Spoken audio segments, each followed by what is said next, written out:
you are, especially after... I caught myself. After the recent controversy. Annoyed, he said, "I don't have time for diplomacy. Are you talking about my wife's death, or the $1 million bounty on my head?" I knew that his wife had been killed in a plane mishap. I'd also read that he'd infuriated religious fundamentalists, Muslim and Christian. But I was unaware that a reward had been offered. I remained diplomatic. Both. That was 5 months ago.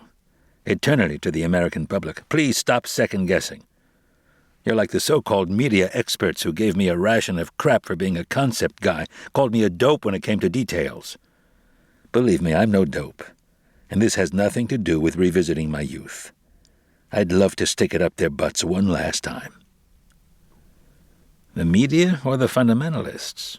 Either way, his bitterness was unexpected.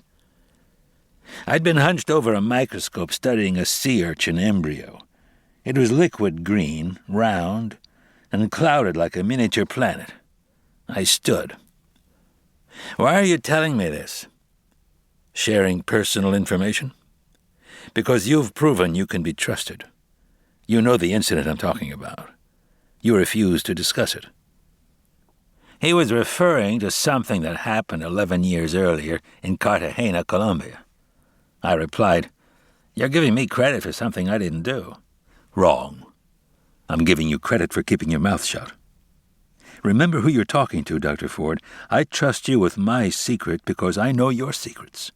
Or should I say, I know enough. Surprised?" No, I wasn't surprised.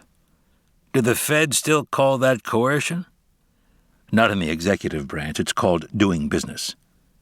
Something else that may interest you is information I have about a friend of yours, Mr. Tomlinson. Things I doubt even you are aware of. Tomlinson is my neighbor at Dinkins Bay Marina, Sanibel Island, Florida. He's part sailor, part saint, part goat.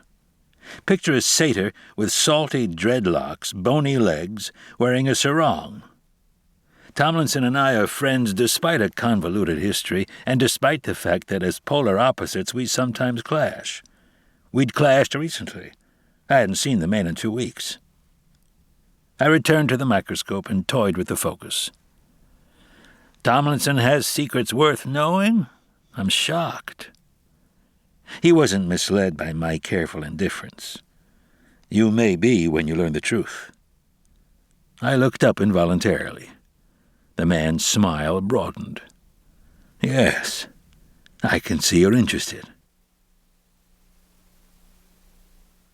Fog isn't mentioned in guidebooks about sunny Florida because tourists are seldom on the water at midnight, when a Caribbean low mingles with cool Gulf air.